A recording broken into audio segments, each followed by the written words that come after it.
right, call the meeting to order. Welcome everyone to the March 29th MPOJC Urbanized Area Policy Board. And we have a recognition of any alternates. None that I'm aware of. Okay. The second item would be considering the approval of the meeting minutes. Do I have a motion? Move approval. Second. Thank you. All those in favor, please say aye. Aye. Any opposed? Motion passes. The third item is the setting of the next board meeting date, time, and location. Yeah, we're looking at May 31st. That's the last Wednesday in May, keeping with our typical day and time at 4:30. I believe it'll be in Coralville. I've been working with Coralville staff, and I think we're good to go, but we'll make sure to follow up with you a couple weeks before the meeting and let you know that. All right, good. Is there any public discussion of any item not on the agenda? Not seeing the public jumping to that one. We move on now to transportation planning. And the first item there is to consider approval of the locally determined projects for the MPOJC fiscal year 2024 transportation planning work program. Yeah, thank you, Kent Ralston, Executive Director. Each spring, we compile a list of work projects for our transportation planning work program for the following fiscal year. The exercise is required by the Iowa Department of Transportation and the Federal Highway Administration, but more importantly for us, we use it to make sure we're doing the work you all ask us to do, make sure we get the data collected we need, and then get the projects done on time, of course. In your packet, there's a list of about 33 projects. Some are very specific and some are a little more general in nature. This is usually the point in time where I say this represents anywhere from probably a quarter to a third of the work we'll actually do this year. Not a week goes by or even a day usually where one of your staffs aren't contacting our group to ask for work to be done. That said, we're aware that additional projects and data collection needs come up throughout the year, and we usually try and take care of those as best we can. If a project that's requested will take a significant amount of time, we will usually bring that, we will bring that back to this board for approval before we expend a significant amount of staff time on those projects. What we ask of you today is that you please review that list of attached projects and consider approval of the locally determined projects for the FY24 Transportation Planning Work Program. The Technical Advisory Committee did look at this list last week and approved it unanimously. Also important to note is that you'll receive the entire work program here at your May meeting for approval. This is just really to get this list of projects in front of you to make sure we're not missing anything major. Happy to answer your questions about any of the projects or the process or provide any clarifications that are necessary. I was curious about, I was looking, of course, at focusing on the Iowa City projects. The number 4, the Assist with Melrose Byington Grand Avenue Circulation Study. What is that? Yep, so that is part of, I would say, part of the Burlington Street reconstruction project. So as part of the Burlington Bridge replacement, I guess that's probably a better way to say it, we're also looking at the loop, basically sort of the one-way loop. So it'd be south of the field house, sort of, what would it be, no, excuse me. Be east of the field house, west of the law building, and in and around that area, trying to determine if we can change that back to a two-way corridor. The university's got some big plans to change things in that area as well, so we've been working with them on that. Okay. Yeah. And I think the idea is to get out in front of that part of the study, so when the time comes to replace the bridge, we can kind of package it up as one big project. That's a good question. Good, thank you. Entertain a motion. So I have one question, and this is just from sort of a lack of understanding or lack of knowledge. With this list, you're here to support the efforts of the various municipalities, correct? Correct. Yep. So there's no prioritization in here, or do you do kind of an overarching study to recommend to the various heads of department, say, hey, here's the 33 projects, but this one really seems to I don't know, Yeah, if it's right. a matter of resourcing or time or what, how does that work? Yeah, no, it's a good question. So we request these projects from your staffs, primarily the engineers. When we get those projects back, a lot of the projects we've already had some relationship with at some point in time, so we kind of know where that fits in with what maybe the university might be looking to do or what Coralville might be looking to do. But then when I bring the work program back to you at your next meeting, you'll see that it has quarters. So we break it down by quarter, not so much into, we don't get so granular as to break it down into the month, but we break it down into quarters. And we present, and we have some back and forth with the staff that actually submit these projects to see if our timeline works. That said, we can't do all the work in quarter one or quarter two, so we kind of try and distribute it as even as we can. But if we know, for instance, the Iowa City or the Iowa City Council needs something done in quarter one, we'll do our best to get it done in quarter one.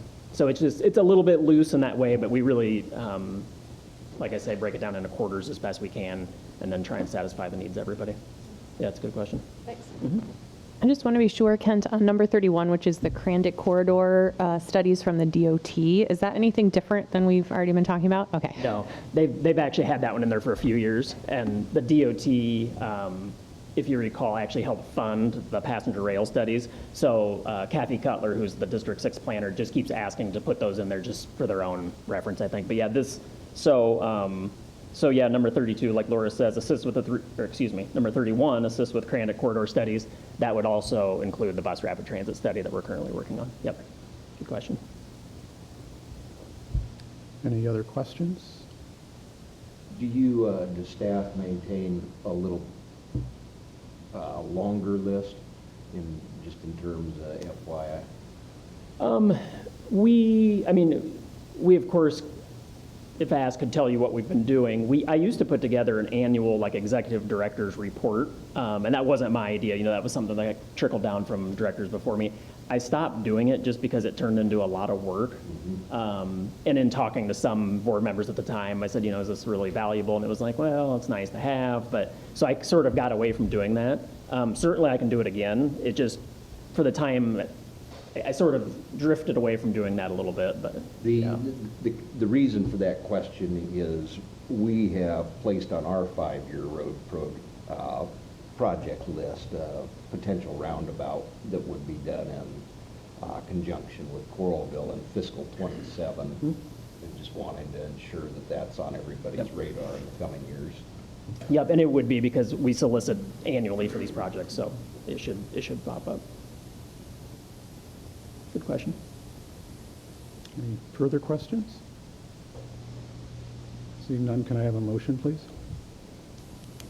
Move to approve the locally determined projects for MPOJC fiscal year 2024 Transportation Planning Work Program.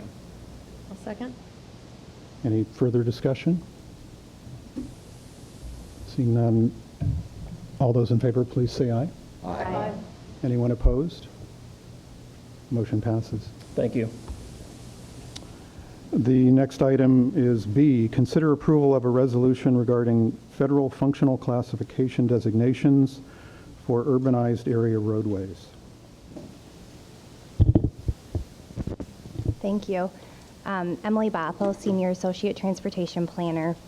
So in advance of our Surface Transportation Block Grant Program allocation, we reach out to MPO communities to see if they need to amend the Federal Functional Classification System map.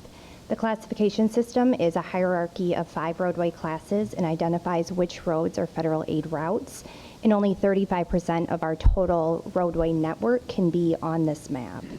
The significance of the system is that federal funding can only be spent on roadways that are functionally classified. So if a community does anticipate receiving federal funding, such as our STBG funding for a local road, then that route would need to be on this map. And if it is not, we would want to amend that and make sure that it be on the map if possible. Last fall, we began working with local communities, and we received approximately 29 miles of amendments as shown in the table. We in turn forwarded the requested amendments to the Iowa DOT, and we received pre-approval for 13.94 miles of roadway. Table 1 shows those roadways that were pre-approved, those that were denied, and then the comments by the DOT as to why those roadways were denied. At their March 21st meeting, the Technical Advisory Committee unanimously recommended amending the Federal Functional Classification System map to include those 13.94 miles of roadway. And today we are asking the board to consider the committee's recommendation and authorize the board chair to sign the resolution that is attached to the memo. I'd be happy to answer any questions that you may have. To clarify, in total, we have approximately 4 to 5 miles of new roadway. So these would be local roads that are now added to the system and eligible to receive funding. The map shown here it represents all of the roads that were submitted for amendment. And then the numbers that have a red circle around it, those are the roads that were approved by the Iowa DOT, just to give you an idea of the location and then the scope across the metro. I was going to mention, you can see in your packet, you can see where the DOT gives those, they give their rationale for why projects are denied, like Emily was saying. And I just wanted to mention that the DOT has a pretty, they have a very fine-tuned methodology for doing this. And they go into some detail about why each project was denied, if denied. So when the projects come into us, we don't sort of pre-screen them and say, no, you shouldn't ask for that roadway, just based on our own experience. We just say, that's fine. You know, you give us what you want, you ask for what you want, we provide that to the DOT, and then they actually go through that process. So like I say, it's a pretty robust process that they use, and you can see in some of the denials, they get pretty detailed. And one more point of clarification, it's based on how the roadway is functioning today, not how it will function in the future. So if there's new development proposed in a year or construction that's starting right now, that won't be considered until the traffic is actually on the road. That's a good point. And then also with the different classifications, I would say that for our purposes at the MPO, which is really the only purpose we have for your organizations as well, is that it really just matters if they're classified or not. It doesn't matter quite so much if it's a major arterial or a minor arterial or a principal arterial. It does matter for different things, but for the purposes of our funding, as long as it's classified, and then that makes it eligible. So that's really, it really just, like Emily stated, it really just matters that it's classified if you're going to apply for funding through the organization, through the MPO. Emily, I had asked our planner about this list. If he knew about it, he did, because there were a lot of denials on there. But a lot of the comments were that what you just said, that the roads weren't really being used yet. They might be in place, but they've only been there for, say, 6 months or so. How often is this list reviewed, and are they updated here with new miles, but also new categories potentially? So we review this every year in advance of our STBG funding, which is allocated every 2 years. So every 2 years, we'll go ahead, we'll take a look at this.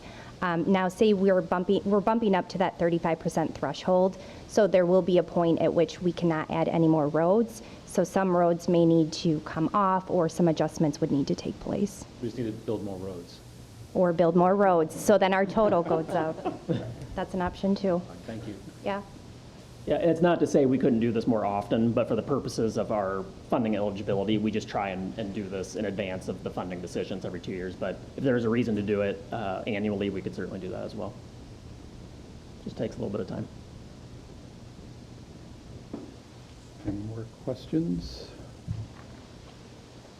Hearing any more questions, may I have a motion, please?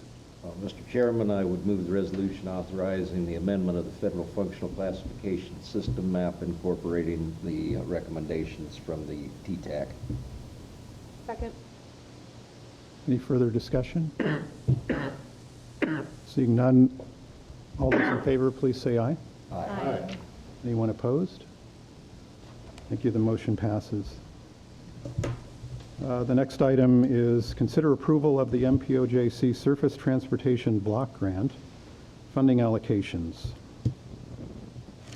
Thank you. Emily Bothell. This year, $9.3 million in Surface Transportation Block Grant Program funding is available for distribution in our Iowa City area, and this is for programming in fiscal years 27 and 28. Our STBG program application was made available on February 1st, and we received a total of 5 applications from 5 entities requesting approximately $16 million. Attached to the memo is the STBG project scoring criteria, a summary that lists each applicant, the project description, project cost, the local match, our staff scores, and then the Technical Advisory Committee recommendation. The applications were also made available online for your information as well. I will provide a brief overview of each of the projects, starting with Iowa City's Burlington Street project, along with the Technical Advisory Committee's recommendation, and will allow each community a chance to provide any comments. The Technical Advisory Committee recommended approval with a vote of 10-1, and this is contingent on an amendment to the MPO's long-range transportation plan to include Coralville's Dubuque Street Northeast and Forever Green Road project. So all projects that receive funding are required to be in our long-range transportation plan and on the federal functional classification system, as we just had talked about. Project scores are meant to be one tool for consideration in your deliberations, and they are not meant to be the recommendation is not meant to be based solely on those scores. Funding can also not be apportioned strictly according to the population of the MPO communities, so just keep that in mind. After the brief overview of all projects, we will be asking for an approval of the apportionment of STBG funding. So unless there are any questions at this time, I will give a brief presentation, go over the location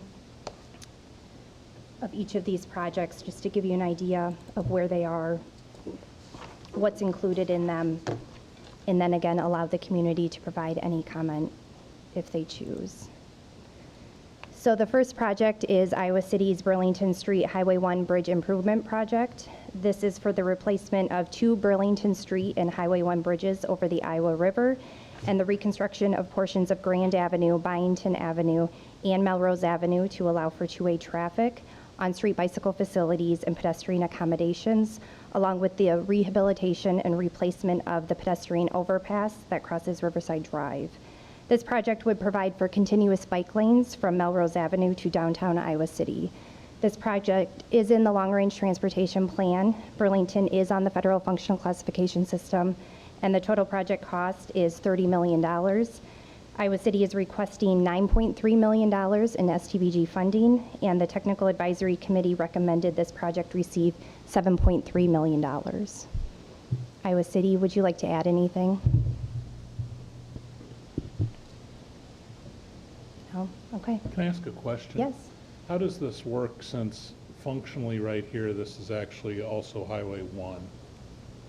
Yeah, so this is going to be a joint project with the DOT. So the way it works right now, and I can never keep this straight, Rod, is that the DOT actually owns one of the 2 bridges. I think Iowa City owns the south bridge, if I'm right, but Okay. the DOT owns one bridge, Iowa City owns the second Okay. bridge. The idea is that this will become one bridge. Design hasn't really started yet, but I think the Right. idea is that it makes sense to have one bridge. And then I believe the DOT has said they would maintain ownership of that bridge. There'll be some kind of agreement, of course, but Okay, which is probably why Iowa City's only asking for 9.3. that's all of the STBG funds. That's So they all of ask it. for 100% of the funds. Yeah. Yep. All right. Yep, and of course, that doesn't, the But they're not, applications. but that 30 million is not going to be all Iowa City's Correct, responsibility. that's what I was just going to say, Yeah. correct. Yeah, they'll be looking to the University of Iowa, I think, for some of that funding because they have utilities there. Right. The university also owns a portion of the Spiral pedestrian bridge. I believe it's 25%. So yeah, there'll be DOT funding there, likely some university funding, and then Iowa City funding as well. MPO funding, perhaps. Bridges are rated as structurally deficient, correct? Yeah, one of them is, that's right. Yeah, this sort of speaks to that question I had on the one-way system on the west side of the bridge, and I'm happy to hear that. My fellow counselors know I'm never really keen about one-way streets, so I'm happy to see that this one will be considered going to two-way, and then you mentioned, Emily, the bicycle network would be expanded. Correct. So I hadn't appreciated how this was more than just a bridge project. There's some additional work as well. Is the pedestrian, the swirly, is that also considered part of? It will be considered as part of the project, correct? Okay. Yeah. I can't imagine it would, yeah. I think the idea is that there'll have to be some kind of pedestrian overpass. Yeah. I just don't think anybody knows what shape that's going to look like at Yeah, this no, point in time. It Yeah. looks like a very scary shape right now. Yeah, it's not, my understanding is it's not ADA compliant is part of the issue. That's what I was gonna say, it's hard for sure. Yeah, I think it's not ADA compliant, if I'm not mistaken, so they'll want to bring that into ADA compliance, and that could look Yeah. wildly different than this, but I think that'll all come out in design. Yep. Also, keep in mind, Rod, to your question about the $30 million project, these are ballpark cost course, estimates right. because, design hasn't started. So I would venture to guess that most of the projects you'll hear Emily outline today are rough estimates. And that only really matters in that our funding is 80-20 match. So 80% can come from the MPO, 20% has to come from the local. So it only matters insofar as the total project cost has to allow that 20%. However, I think all of the projects that we'll talk about today were far more than we have available, so I think that really doesn't play into this too much. One other thing I just note about this project, not that it would necessarily be with the bridge, but our council at least has raised the question of what happens with the roller dam at the time that that is all reconstructed. So that's at least on our minds, and of course the folks further north too are talking about theirs, so just, we're aware of it. Yep, that's correct. Okay. Moving on. The University of Iowa. Wait, stops here. And I know that this is hard to read. It's probably very fine print. The University of Iowa submitted a project for the full reconstruction of Hawkins Drive from Finkbein Commuter Drive to Lot 43 East Access Drive. Hawkins Drive will remain 4 lanes, and a 10-foot wide shared path will be added on one side of the road. A right-hand turn lane will be added on Finkbein Drive at the Hawkins intersection, and traffic signals at Elliott Drive will be replaced and then upgraded at Lot 43 Drive. This project is not in the long-range transportation plan, but Hawkins is on the Federal Functional Classification System map. The total project cost is $5,775,500. The University of Iowa is requesting $2,089,000 in STBG funding, and the Technical Advisory Committee recommended this project receive $0 in funding. I'll just take the opportunity to mention that, like Emily stated in her opening remarks, if you receive funding from the MPO, your project has to be in our long-range plan. This project isn't, but that also is not unprecedented because if you all remember our long-range plan, I think most of you have sat in on at least one round of long-range plan every 5 years that's due, is that it's hard to predict exactly what projects you're going to need funding for a lot of different reasons. One is that your roadway crumbles quicker than you thought it would, that there's a lack of funding for that project that was there before. I mean, there's all kinds of reasons why this would happen. And as Emily mentioned, if, for instance, this project should receive an allocation today, we will just need to make sure it's contingent on a long-range transportation plan amendment, which we will just bring back to you at a subsequent meeting. So we just have to keep in mind that if we do this, then we also have to be prepared to make a long-range plan amendment, which really isn't a big deal. It's not unprecedented that we've done that in the past. So just wanted to point that out. I'd like to say a few words because all my supporters are here, as you can hear, for the. I'm closer. I know. I think we probably surprised some folks when we brought this forward this year. Kent probably has known about this for a couple years. We've seen this coming, the rebuild actually of the entire corridor from Finkbein to Melrose for some time. And with the added 10-year capital plan that we have going on between the hospital and the university, we're just trying to get our ducks in a row. So I did attend the TAC committee along with Louise. I do have a kind of a different role than you guys do as an elected official. I'm also an operational person, so I do wear a couple hats. There are a few institutional roads that are on the federal classification system, as Emily just noted, and Hawkins is one. We thought that the regional significance of the road did warrant consideration for the federal funds. Generally, the university takes care of the university. We understand that. But because of who and how and what we host here, which is everybody, right? When you think about it, whether it's a football game, a basketball game, or a doctor's visit, is why we decided about a year ago to push this forward. So I've had a lot of discussions with most of your engineers on this and to try to just clarify the role, and I understand their position as well. I will say it's unfortunate that we're up against the Burlington Street Bridge because that is also a huge asset to the university, and we understand that. And that was really well conversed at the TAC community. So really, in short, I just at least hope, I've been trying to figure out my motions driving back to my conference today of how I would approach this, and I think I'm just going to let it go with the TAC committee's recommendations and not really make a too big of a fuss, but do just want to be open and maybe answer some of your questions, if you have any, about why the university decided to pursue now, because I do think we will try again, because this corridor does need some love. Since the Children's Hospital was constructed, it's been failing in certain areas, and we're going to do what we can and we keep fixing it, but we are a partner as well, and we thought that our ask was relatively small. It was a little under 30% of the project cost. So with that, and as these discussions move on today, if at all, I can answer any questions you guys have, but yeah, I'm sure it was a surprise, but we thought we had good reasoning, so thank you. Yeah, I would mention just one thing too. The university has been a partner on projects that have received funding in the past, but had never applied as a solo applicant. Part of that is because there was a determination made by the Federal Highway Administration, I'll say 15 years ago now. I don't know when it exactly ended because it didn't end until we asked again. So there was a determination 10 or 15 years ago, the last time we asked, that they said, no, the state of Iowa actually isn't an eligible applicant.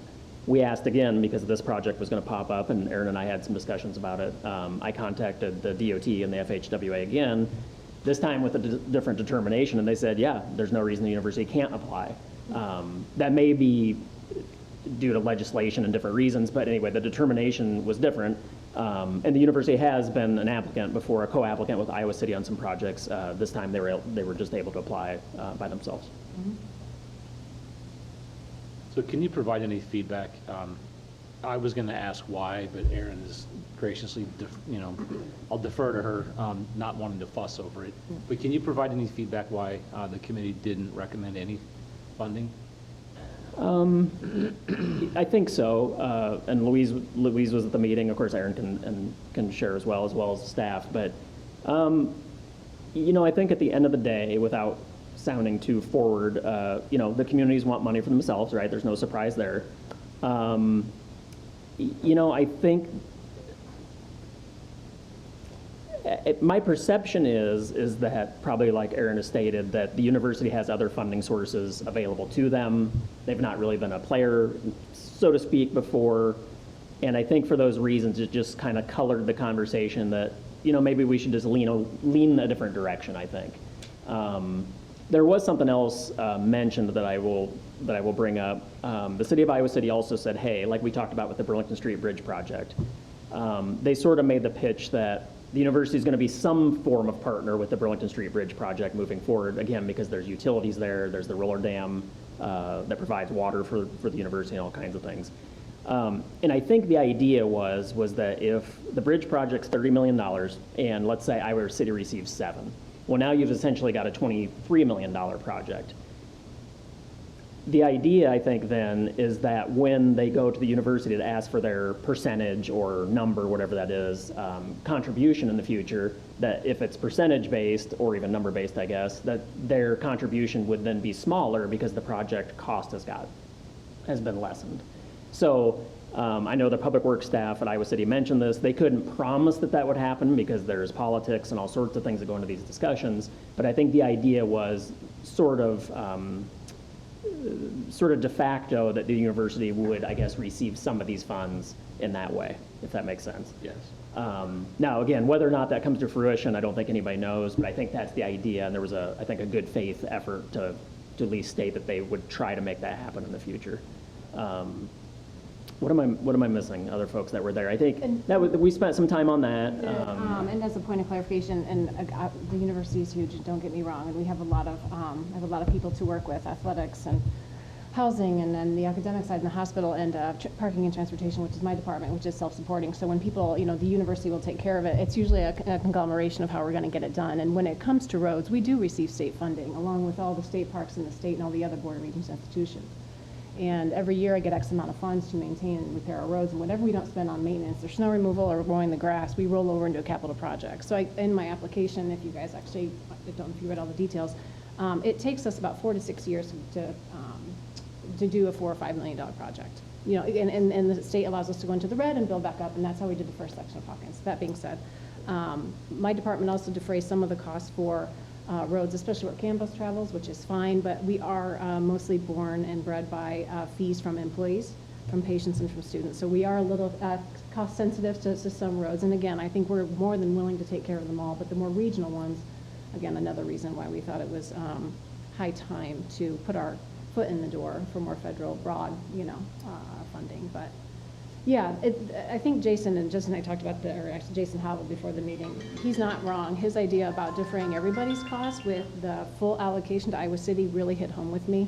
That was, I thought, his strongest argument, because I think he made the motion, didn't he? And he's not wrong, And so it's kind of like, it felt like a university project in my eyes against university projects. So everybody's going to win on this, especially the university and all our dorms on the west side. So anyway, Okay. it was an exciting meeting. So one Yeah. quick follow-up, then, will this project be done? Is it already on your list, or was this revolving around there being funding from this source? I have enough money to do a portion of it, and it's going to be in our next 5-year institutional roads plan, which are due to the board in the next couple months, and yes, this segment will be on there. And then after that, we'll just have to push out even further, depending on what happens, and when the new tower starts to go under construction, of when we'll do the last segment, which is the segment to Melrose. So, yeah. Thank you. I think they said it better than I can. I wrote down that the engineers explained that they university partnered with Iowa City, as they mentioned, on other projects, and Jason Havel mentioned 2 specific projects. And then the university gets other funding sources. They have some other funding sources, and that this project is helps the university, is partnered with the university itself, similar, So they gave you a really good summary. Those are my 3 points. I think a little bit of this, I'm just guessing too, is track record. Even though the university's had some joint projects, because they're sort of the new kid on the team, it's like, I think there's a little bit like, are we going to let them in? And that's natural. Everybody wants the money, as much money as they can for their community. That's their job, and that's fair. But I think there's probably just a little bit of that too. Any more discussion? Okay. Move on to University Heights.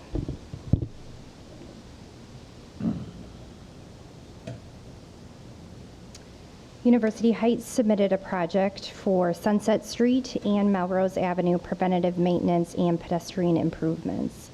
The preventative maintenance will consist of replacing sections of deteriorating street panels, reconstruction of intersection curb and ramps to maintain ADA-compliant crosswalks, and the replacement of sidewalk sections that are cracked, uneven, or exhibit out-of-compliance cross slopes. This project is in the long-range transportation plan. Both roads are on the FFC map. The total project cost is $470,000. The University Heights requested $325,000 in STBG funding, and the Technical Advisory Committee recommended this project receive $225,000 in funding. This is kind of a partner. About 2 years ago, we applied for Sunset Street, and we usually break up our projects so that we can make them affordable. And so this is kind of the second part to it, and of Sunset Street, panel replacement, pedestrian, just like you said. Thank you. Of course. Can I ask a question? I'm just curious, Louise, what you guys do, and maybe if some of the other cities know what they do. Oftentimes, sidewalk replacement seems like it comes back to the individual property owner. Now, I know that on the west side of Sunset, there's a lot of just basically privacy fences and not necessarily facing the houses, but do you charge the individual homeowner? Yeah, we do. You do? We do. Okay, so These are like also, ramps and things, and, okay. yeah. ADA compliance, I think, was in your Yeah, application, and that's some great. roadway Okay, panels and things like okay. that. Yep. Okay, so if it's actually a panel in front of my house, I'm going to have some, at least share of the responsibility for that. You mean a sidewalk panel? Yeah, Oh, you would be, yeah, you Yeah. would, You have to replace it. The whole cost? The resident, Yeah, just like other cities. well, that's, yeah. Iowa City would be the same way. In Iowa City, I've had to replace them at my Right. old house. That's To what- to clarify, Well, it was mentioned in that, and that's why I I wondered. know. to clarify, it was the street panel Okay. replacement, and then it would be the curb Okay. ramps and Okay, slope. Yep. that makes more sense, I just wanted to But that's a clarify. good thing to clarify. You Yeah. did write it kind of wonky.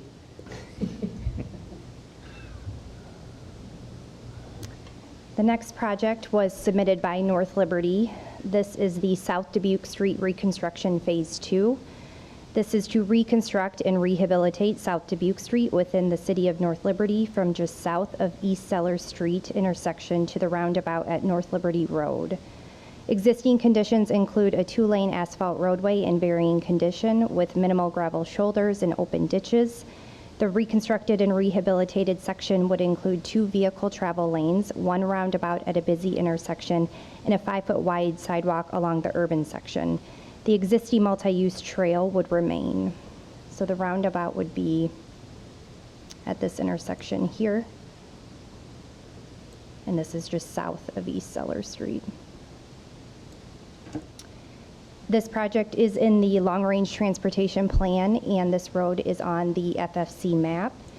The total project cost is $4,480,000. North Liberty requested $2,240,000 in STBG funding, and the Technical Advisory Committee recommended $1.1 million for this project. Is there anything North Liberty would like to add? All right, now, if we did just the roundabout, that would be an impressive project, so. Okay, thank you. I'm curious, 5-foot sidewalks instead of 10-foot? The trail's on the east side. Yeah, we have a trail there Okay. already, yeah. Thank you. Yep, you're welcome.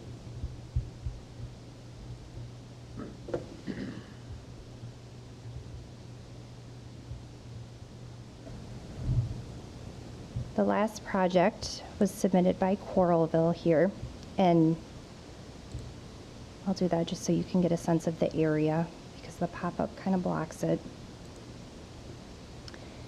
So this is for the Dubuque Street Northeast and Forever Green Road roundabout. This is to construct a 4-legged, single-lane roundabout to create a new intersection of Dubuque Street Northeast, Rustic Ridge Northeast, and Forever Green Road. This includes a 10-foot shared-use path along the north side of Forever Green Road that will connect to the Dubuque Street Trail. This project is also not in the long-range transportation plan. It is on the FFC system map. The total project cost is $2,645,000. They're requesting $2,110,710 in STBG funding, and the Technical Advisory Committee recommended this project receive $675,000. I'll move this out of the way so you can get a better sense.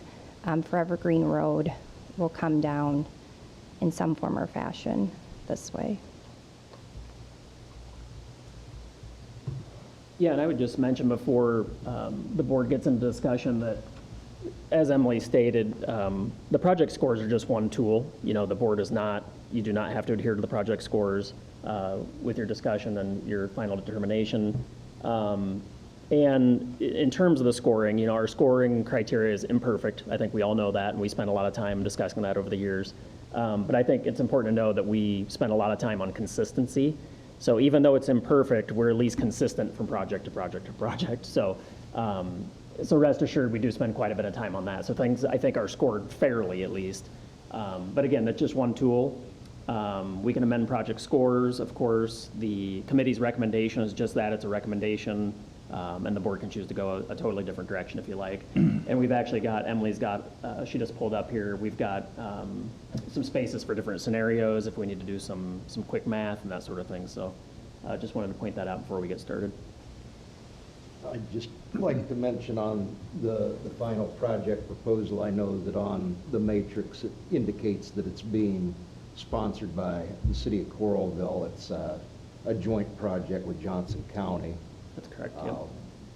And, you know, generally, the county historically has not asked for a lot of SDVG funds. So I ask everyone bear that in mind. Good point. So Ken, is it the staff that does the scoring? Who does the scoring? Correct. So we do an initial round of scoring at the staff level, and then we share those with the TAC as early as we can, and they had about 10 days or so to sort of stew on those, and then ask questions prior to the TAC meeting. And then at the TAC meeting, if we did add 1 point for which project was it, Emily? We added 1 point to the University of Iowa's Right. project for some stormwater management. That's right. We had missed something in university's application where they were going to do some stormwater management practices that we had missed. So they received an extra point, and we were wrong. So we worked that out and adjusted the score before it goes to the TAC. But then, if we're agreeing to disagree with a community, which did not happen this year, at the TAC level, then by motion, of course, we can change the score should there be a discussion. Yep. So we spend a fair amount of time at the staff level, like I mentioned, and then we go back and forth, usually with all the communities, at least a little bit on how the scores were received, and, did you happen to notice this in our application and that sort of thing. But like I say, this year we added 1 point for the university's project, and otherwise, at the end of the day, we all agreed on the scoring. Is there a sense of when that Forever Green, can you go back to the,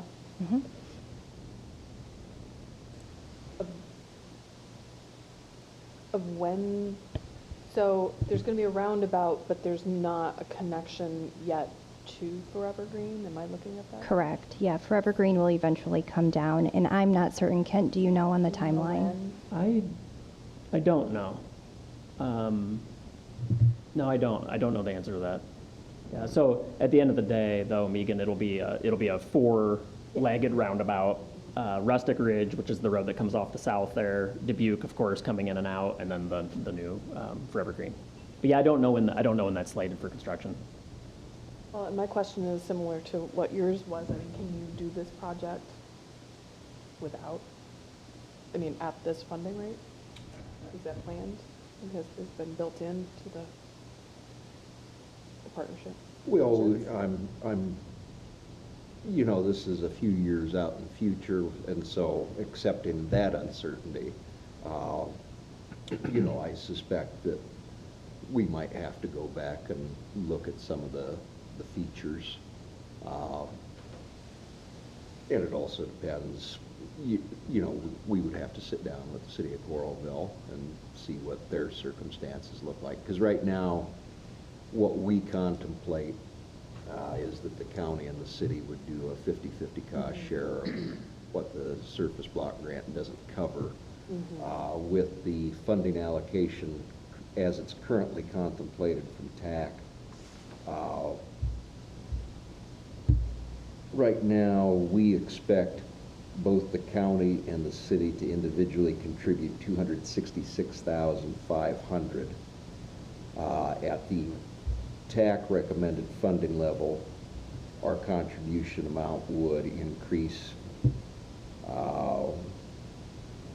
It would put us right around $1 million each. And when did you want to? I know you said a few years out. We just amended our 5-year plan to add it for fiscal '27. And to clarify, the funding is available in fiscal year '27 and '28. And also, I'll just add that at the TAC level, there was some discussion too, that it's not unprecedented that if a project can't be funded for whatever reason, community has other priorities, whatever the reasons are, it's not unprecedented that also in 2 years we come back with a similar amount of STBG funds and that a project actually apply for a second round. So that's not unheard of either. Okay, thank you. I just want to mention the important timing of this road is, and you probably all know Liberty High School is just up there a ways. And so the safety concern of that road has been prominent on our minds.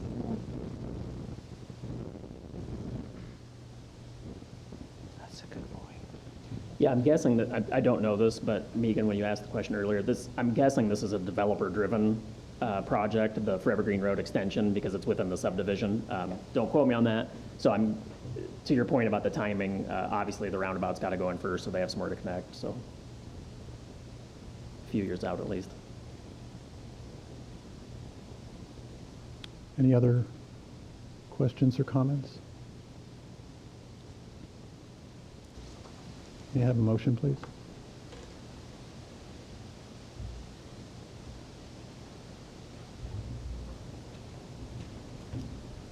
Are you looking for a motion? Yeah. I motion to accept the TAC recommendations. Second. Any further discussion? And I'm sorry, and just to clarify, that would include the contingency on the long-range plan amendment for Coralville's project, which was the tax recommendation as well. Just wanted to clarify. Okay, all those in favor, please say aye. Aye. Any opposed? So we have one opposed, all the rest in favor. So the motion passes. Thank you. Thank you. Next item would be an update regarding the fiscal year 2024 transit program of projects. Hannah. Thank you. Good afternoon, Hannah Neal, Associate Transportation Planner. This is just an informational update. We're still working on completing the program of projects. The DOT was a little bit delayed in releasing some numbers, so we're still finalizing those. Coralville Transit, Iowa City Transit, and University of Iowa CAMBUS are programming projects for Federal Transit Administration, or FTA, funds in FY24. The projects will be included in the FY24 consolidated transit funding applications that MPOJC completes for each transit system, and as well as in our FY24 to 27 TIP. Not every project listed in the program of projects will be funded. However, to be eligible for funding, they must be in the program of projects. The program of projects will be included in the draft 24-27 TIP, which will also be presented to you at your your May meeting.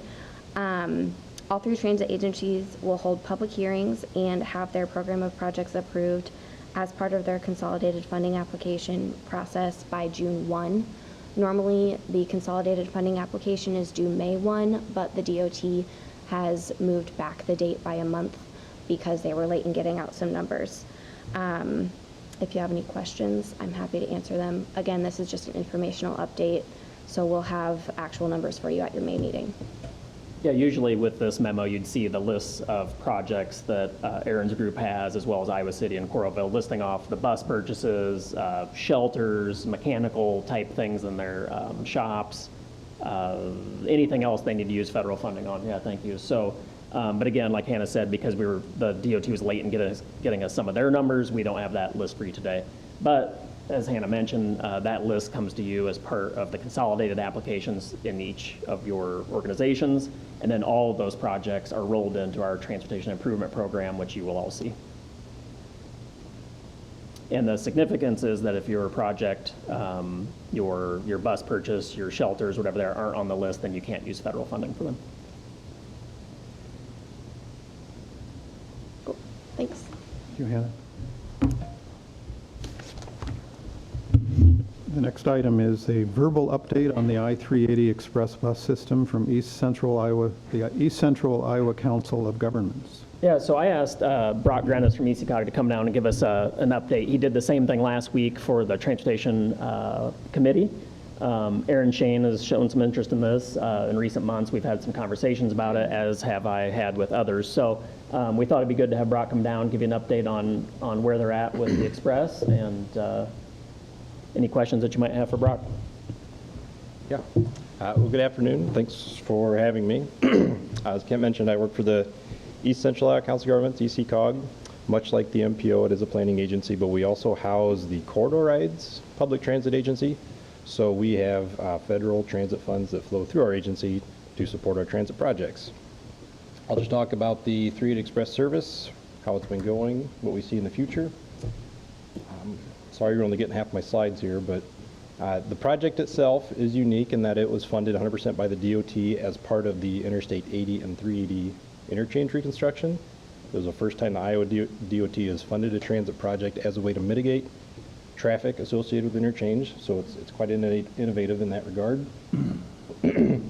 The role ECOG played is we kind of oversaw the day-to-day administration of the project and thereby selected WinStar lines via an RFP to operate the drivers, the buses, day-to-day customer service, everything like that.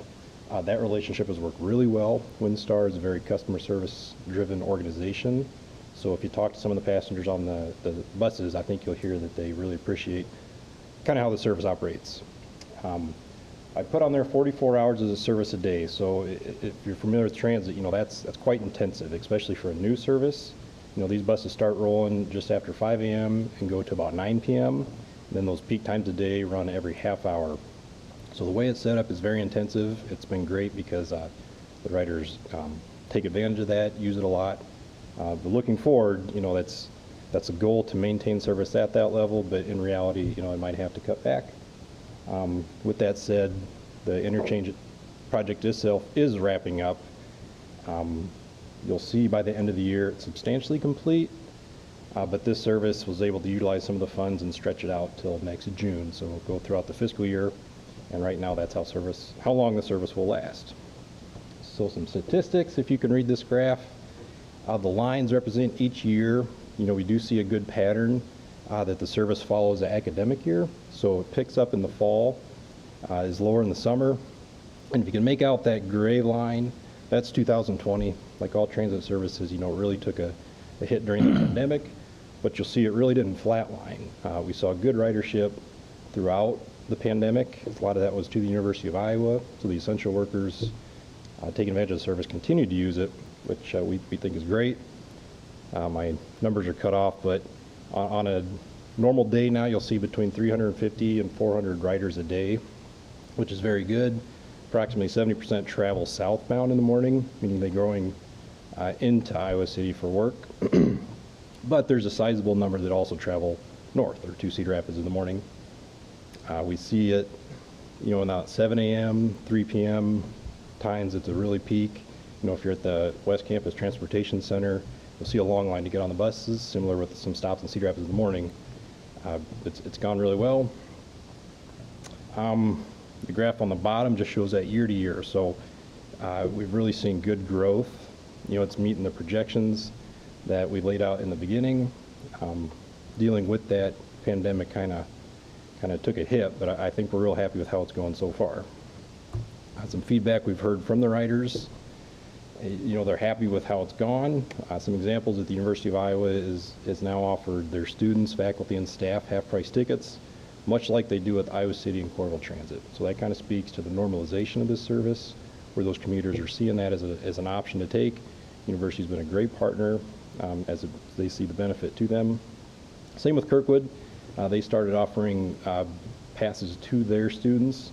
Interestingly, this service is meant to get students northbound, so they shuttle them to the Kirkwood campus in Cedar Rapids, where there's course offerings that they can't get in the Iowa City Coralville area.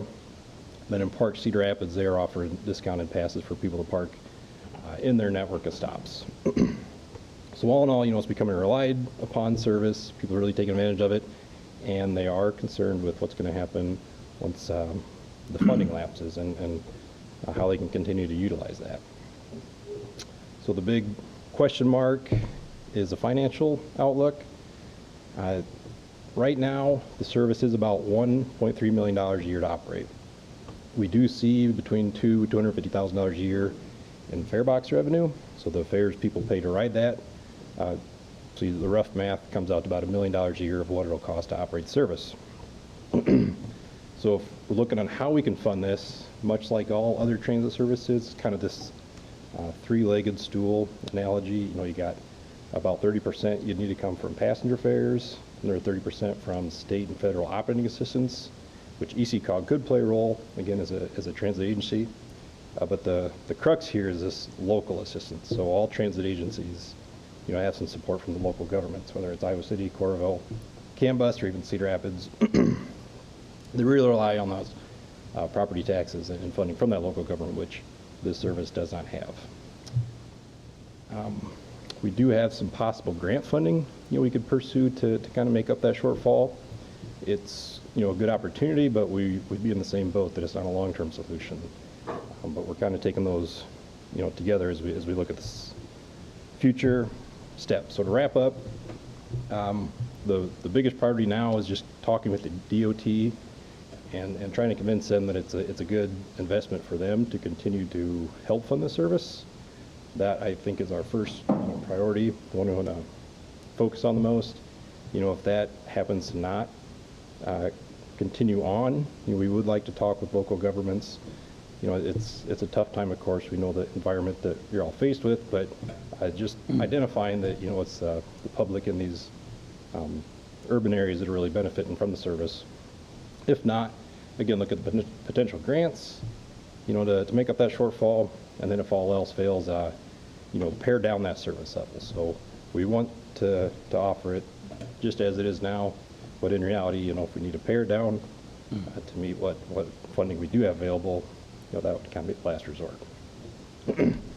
So that's what I have. I'll throw, you see some interesting pictures.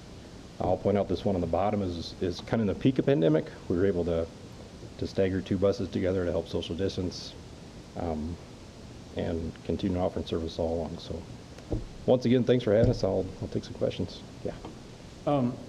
I'm curious, one of the things you didn't mention was any kind of outreach to some of the larger employers in the corridor. And has there been any discussion of that? There has. I think that would be a good route to go. Maybe not what we're focused on right away. It's kind of, I don't want to say the dominoes falling, but we're starting with the DOT first, seeing what funding they would be able to commit long-term, future-wise. But I could see those employers, being a part of it. I pointed out the University of Iowa and Kirkwood as their past programs. That's in some ways, maybe to what you spoke, but otherwise there's not a lot of employers that this service works really great for. I think they're kind of smaller players, some of the downtown Iowa City or downtown Cedar Rapids employers, but yeah, that's noted. The service levels have been amazing for such a long, over the road bus. The 30 minutes is huge. I mean, we even see dental patients coming from Cedar Rapids. It's awesome. And I think some of the security that people have, especially our employees, is just knowing it's there. Like if they got to leave, or you know what I mean? It's like a legitimate. So yeah, we've submitted some letters to ECCOG to help with the discussions with DOT, and we're going to leverage our subsidization of the program near term because we have to do a lot of relocations coming up for the next couple of years with a lot of construction coming to campus. And so when you said June, it is June 2024, right? Correct. Yeah. Okay. Yeah. It's been so fun to watch, even during COVID. And I have to say, ECCOG and WinStar were incredibly responsive in those panic days when everything was shutting down, but things weren't, like the hospital, when you're like, what do we do? What do we do? And like, making bus drivers wear masks because of their carrying hospital employees, because anyway, they were just super responsive, and can't find that a lot of places, so we really appreciated your partnership on that. Brock, you mentioned that this was the first time the DOT had funded, like, to mitigate traffic, so they must have done some kind of quantification of the value of that. Is there anything relating to that would help us justify the continuing service? I mean, when we're looking at widening 380 and things like that, it seems like this would be a pretty good investment. Yeah, well, that was an argument we took in our first communications with the DOT, with all the projects ongoing. They hear that. I don't think any of them are as large scale as the interchange, but they do understand that. It might be more of a question on their kind of back-end internal funding streams on what's a solution. But yeah, the big picture is they want to see 380 as a multimodal highway, not so much just a roadway. Ron, can you provide any update on how the discussions are going with the transit agencies? Are there plans to, have these answers by such and such dates? Because next June will be here really quickly. Yep, good point.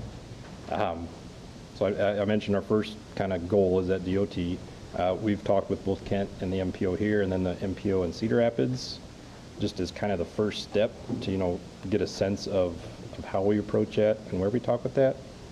But other than informal conversations with the transit agency staff, not really laid out a timeline yet. Yeah, it's coming soon, so we're aware. We discussed lately the contract terms and durations that we're currently under. So it's ECOG contract with Waystar now, right? Yes. And then what are the expiration dates and terms on that? Yeah, so we renew it on a yearly basis, and that gives them a rate increase based on an index. So right now, it's through October 2023, and then we'll sign the final extension that'll go through June 2024. I don't know if all of you have ridden the service, but I have. It's really quite nice, and it's very, very pleasant ride. I am not a huge fan of driving on 380. It's just not one of my favorite experiences. The Gazette also had an article, an editorial recently, which is worth looking at. It had some recommendations as to how to improve the service, which I tended to agree with. The stop in Cedar Rapids was a little bit hard to find. Even having, we arrived there, we went on our day and came back and had trouble finding where we had gotten off the bus. So some wayfinding, I think, would be helpful, as well as some of their other recommendations. Yeah, Brock, these were brand-new buses, weren't they, when the service started? They were, yeah. So, yeah, nice facilities, restrooms on the buses. They really did a nice job, or really do a nice job. Very reasonably priced, too, especially for seniors.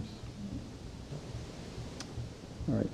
Thank you, Brock. Yes, thank you. So I'll try and keep Brock posted on conversations we have, and we'll bring Brock back maybe, 3-6 months at a meeting and just kind of get periodic updates, because I think it's important to know where they stand, and I think I can speak for most of us that we wouldn't want to see the service go away, so. All right. Next item is the update on the Crandick Bus Rapid Transit Study from Kent. Yeah, thanks. I'll make this really quick just for the sake of time here. We've had a lot of discussions about the bus rapid transit study that the MPO is moving forward with. The request for proposal has been posted and actually closes on the 31st. I don't know how many bites we've got, but that closes on the 31st. Assuming we've got some good proposals, we then have a team that has there'll be several of us on there, but that includes University of Iowa CAM bus folks, Iowa City Transit, as well as Coralville Transit. Because now, since we've shifted to this bus concept, it's important that those folks are at the table, I think. So we'll move in, they'll sit in on the review team, we'll score them, and then of course interview any good candidates. Hopefully hire somebody within the next 30 to 45 days, that'd be my hope. And then my hope is we'll have the study done by this fall, so we'll see. I think I've been asked by a number of people to make this as aggressive as we could in terms of the timeline, because there's a lot of federal funding available and for other reasons. So we're going to move this along as quickly as we can.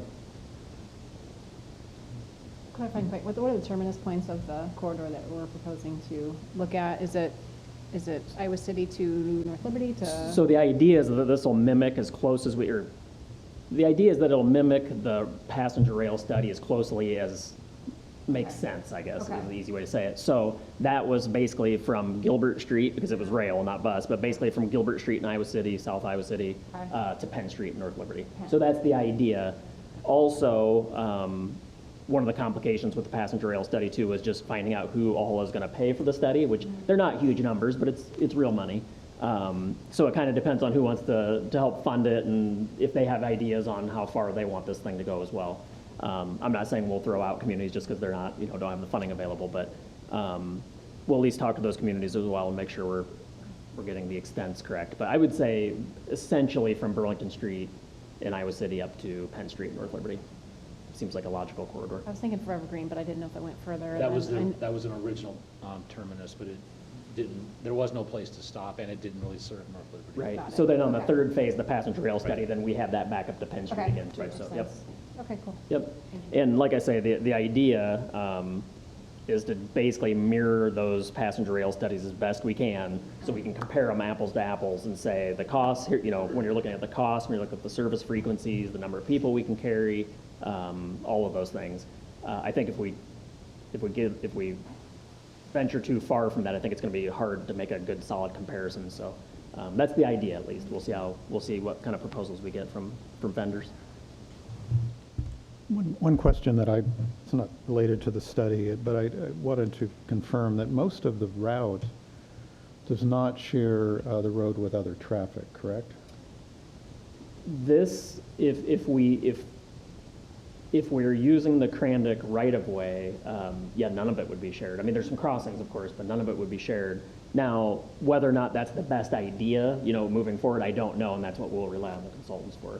The difference, of course, being from the passenger rail study is with the rail, you can't get off the tracks, where with the bus, the new hospital comes to mind, is that instead of stopping there at Forever Green Road just by Hy-Vee and having folks walk to the hospital, a bus can hop off, the track, so to speak, go to the front door, swing back around, and then keep going. So, and that's what we'll rely on the vendor, the consultants, to let us know is what makes the most sense. I've also got in the RFP, redundancies. I'd like them to show us what redundancies we have with our existing transit systems, because it doesn't make sense just to start this, right? It's all got to coordinate seamlessly. So hopefully we get some good vendors.